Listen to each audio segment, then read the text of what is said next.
Hay historias que, no sé, de vez en cuando surgen y parece que ponen a prueba todo lo que entendemos por realidad. Sobre todo esa idea que tenemos tan fija, ¿no? La del tiempo como una línea recta, una autopista que solo va hacia adelante. Eso es. Y hoy vamos a meternos de lleno en las fuentes que documentan 4 casos muy, muy concretos. Y lo curioso es que no hablamos de cuentos de la abuela o leyendas. No, estamos hablando de historias que al parecer dejaron un rastro. Hay informes de policía, hay grabaciones, archivos digitales. Claro. Y ese punto de partida es lo que las hace tan fascinantes. Exacto. Ese es el objetivo de hoy. No vamos a intentar demostrar si se puede viajar en el tiempo o no. Esa es otra historia. Claro, no es la misión. La misión es sumergirnos en los detalles de estas 4 historias que han perdurado décadas para entender por qué nos siguen atrapando y qué nos dicen de esa línea tan fina entre lo posible y lo inexplicable. Va a ser como analizar la anatomía de un misterio moderno. ¿Verdad? Desglosar los hechos tal y como los presentan las fuentes, ver las pruebas que supuestamente los apoyan y, claro, las explicaciones más lógicas que se han intentado dar. Porque en cada uno de estos casos, a veces la explicación racional es casi tan extraña como la fantástica. Venga, pues vamos al lío con el primero, que yo creo que es el más famoso de todos. Sí, el clásico. Nos plantamos en pleno corazón de Nueva York. Times Square, junio de 1950. Imagina el caos, los taxis amarillos, el ruido, y de repente, ¡zas!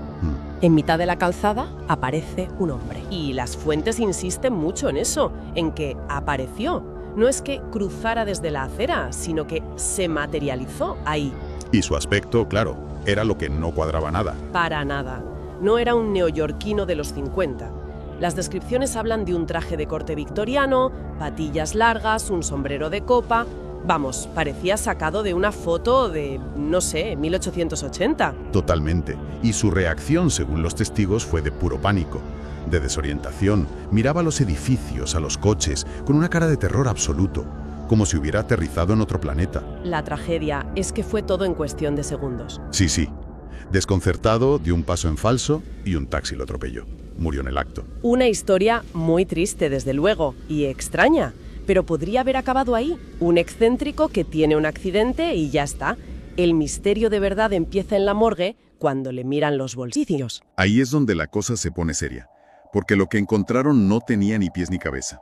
Llevaba encima, una carta con un matasellos de junio de 1876. ¿De 1876? Sí.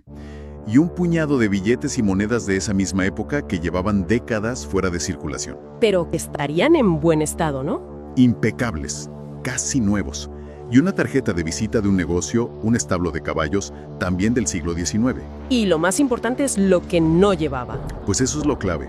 Claro, no tenía ninguna identificación moderna, ni un carné de conducir, ni reloj de pulsera, ni siquiera una llave de casa que pareciera de 1950, nada.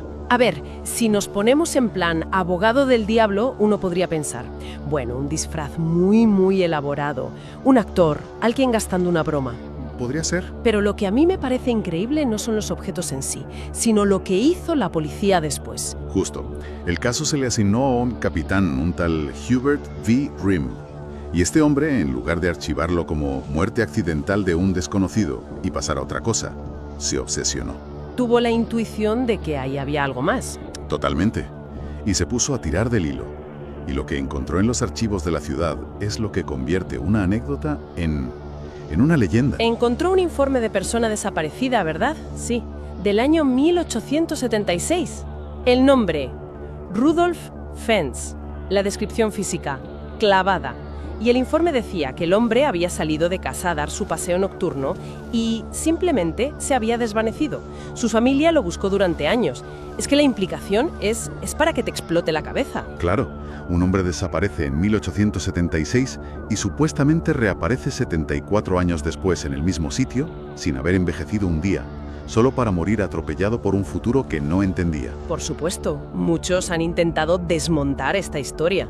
Dicen que es una leyenda urbana, pero lo que le da un peso especial, según las fuentes, es ese supuesto rastro documental, la investigación de Grimm. Claro, no es solo un rumor. Exacto. La explicación del disfraz se tambalea un poco. ¿Por qué llevar dinero real y antiguo, pero perfectamente conservado, para una simple broma? Para mí, este caso simboliza el vértigo de la modernidad. Fence es casi una metáfora del pasado siendo literalmente arrollado por un futuro que avanza a una velocidad aterradora. Es una pregunta que sigue en el aire. ¿Y si el misterio de Fence se basa en objetos físicos, en cosas que podías tocar? Nuestro siguiente caso se construyó entero con píxeles, en ese salvaje oeste que era Internet a principios de los 2000. Ah, el gran John Titor. Recuerdo perfectamente esa época. Entrar en esos foros era como asomarse a un mundo nuevo. La gente quería creer de verdad que todo era posible. Y en ese ambiente apareció él. Exacto. Noviembre del año 2000. Un foro sobre viajes en el tiempo. Y un usuario llamado John Titor empieza a publicar mensajes. Y su afirmación era, como poco, atrevida. Sí, bastante. Soy un soldado estadounidense del año 2036, enviado en una misión al pasado. Así, sin más. Y tenía una misión muy específica, que eso siempre le da un aire de verosimilitud. No venía a salvar el mundo ni nada de eso. No. Su objetivo, según él, era recuperar un ordenador muy concreto, un IBM 5100 del año 1975, porque tenía una función de programación que necesitaban en su futuro para depurar unos sistemas informáticos viejos. Y su parada en el año 2000 decía, era una escala personal para visitar a su familia. Al principio, claro, todo el mundo pensó que era un juego de rol. Un troll, sí. Pero entonces empezó a hacer predicciones para ganar credibilidad. Y aquí hay que ser honestos, ¿eh? Sus predicciones más famosas y espectaculares... Un fracaso estrepitoso. Sí, predijo una segunda guerra civil en Estados Unidos a partir de 2004. Y una tercera guerra mundial nuclear en 2015. Exacto. Que, por suerte, obviamente, no acertó ni una. Pero aquí es donde la historia se pone interesante. Porque él tenía una coartada perfecta para sus propios fallos. Una que era casi imposible de rebatir.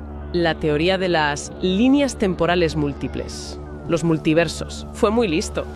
Según Titor, su simple presencia aquí ya estaba alterando la realidad, creando una nueva línea temporal. Claro. Así que su futuro, el de la guerra nuclear, ya no era necesariamente nuestro futuro.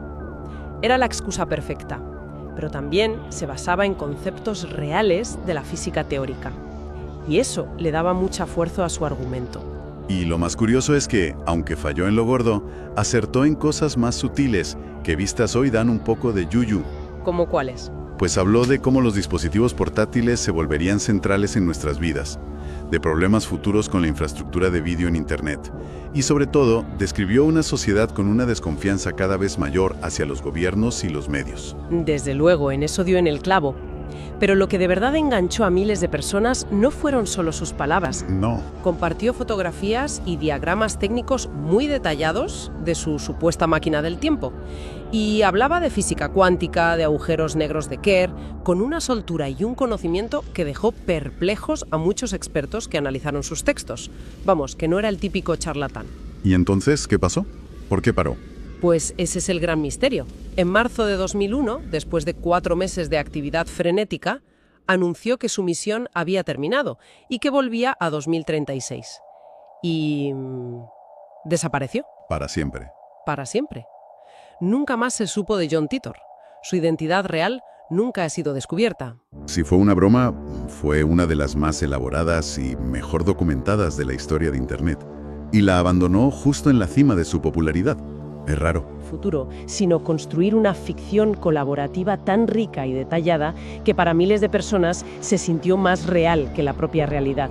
Inauguró una nueva forma de contar historias. Y de un misterio construido con palabras, pasamos a uno que es pura imagen. Una prueba que no hay que leer, solo hay que ver. Y la verdad es que es bastante flipante. Nos vamos a 1928.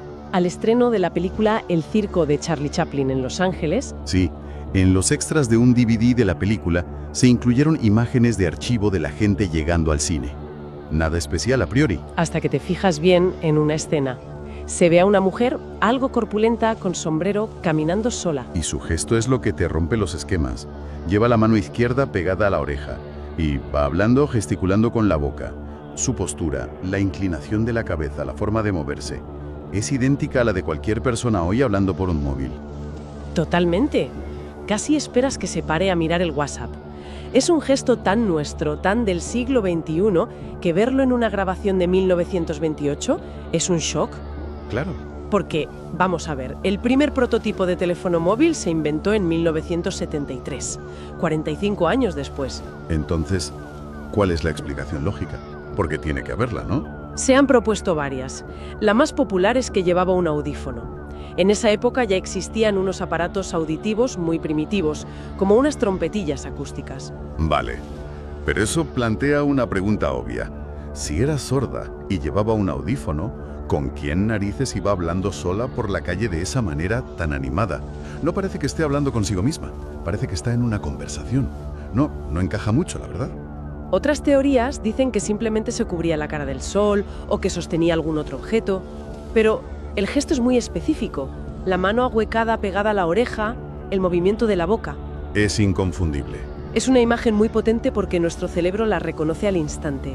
Vemos a alguien hablando por el móvil porque es un patrón que tenemos grabado a fuego. Es una prueba visual de un comportamiento que está completamente fuera de lugar para su época. A diferencia de Fens o Titor, aquí no hay un relato. Hay una imagen que cada uno puede interpretar. Y eso nos lleva a la hipótesis más increíble, claro. La de un viajero en el tiempo cazado por accidente. Alguien que comete el descuido de usar un dispositivo de su época en público sin darse cuenta de que una cámara la estaba grabando para la posteridad. Es un recordatorio de cómo nuestro presente condiciona la forma en que miramos el pasado, ¿eh? Sin duda. Y si esa imagen ya es desconcertante, nuestro último caso es uno donde los documentos oficiales, la burocracia, son el centro de un misterio que para mí es el que más te vuela la cabeza. Nos vamos al aeropuerto de Tokio en 1954. Un escenario muy formal, muy controlado. Un hombre de negocios caucásico, bien vestido, baja de un avión de Europa y le entrega su pasaporte al oficial de inmigración. Y ahí empieza el lío. El oficial mira el pasaporte y lee que el país de origen es Táurez. No le suena de nada. Claro. Le pregunta al hombre que dónde está ese país, y el hombre, ofendido, le dice que cómo es posible que no lo conozca, que Táurez es un país europeo con 1000 años de historia. La situación se tensa. Traen un mapa del mundo y el hombre señala sin dudarlo la zona entre Francia y España, donde en nuestro mapa está Andorra. Pero él insiste en que Andorra no existe y que ahí siempre ha estado el Principado de Táurez. Vaya tela. Imagínate la escena. El hombre habla francés, japonés, varios idiomas. Su pasaporte, aunque de un país fantasma, parece auténtico. Tenía sellos, ¿no? Sí, tenía sellos de visados de viajes anteriores a Japón y a otros países.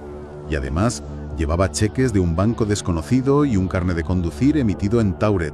Aquí es donde la historia podría terminar con un diagnóstico psiquiátrico o un intento de estafa. Pero hay un detalle crucial que lo cambia todo. Sí, el hombre dice que está en Tokio para una reunión de negocios. Los oficiales, escépticos, contactan con la empresa japonesa con la que decía tener la cita. ¿Y la empresa lo confirma? La empresa confirma su historia. Sí, estaban esperando a ese hombre, representante de esa compañía.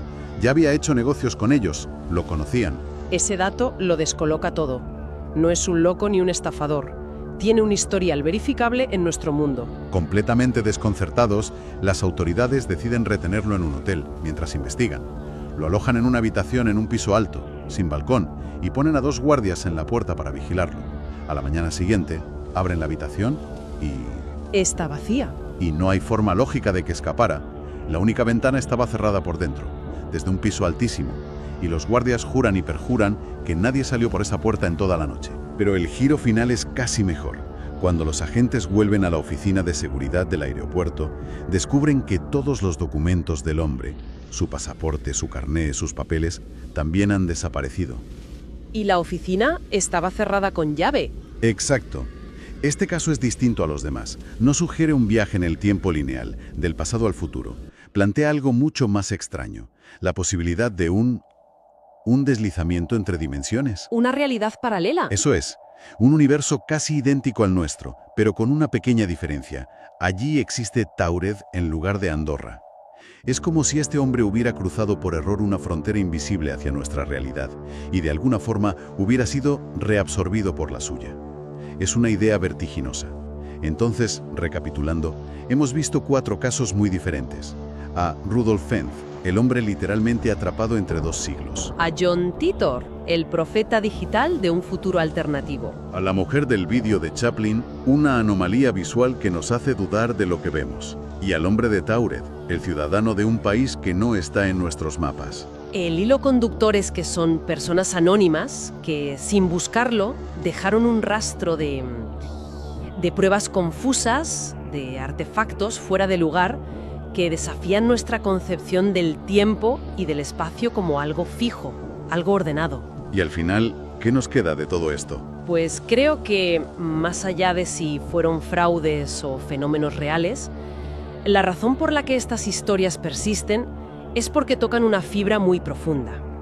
Resuenan con la idea, o quizá el deseo, de que la realidad es más flexible, más misteriosa de lo que parece. Sí, Sugieren que el tejido de la realidad podría tener grietas o fallos y que muy de vez en cuando alguien o algo se cuela a través de ellas. es una reflexión potente. Nos deja pensando que quizá el universo tiene más imaginación que nosotros. Desde luego. Si nos permitimos por un momento la idea de que estas historias no son simples engaños, nos obligan a hacernos una pregunta fundamental. ¿Y si el pasado, el presente y el futuro no son paradas fijas en una línea de tren, sino más bien paisajes que a veces, por razones que no entendemos, se solapan por un instante?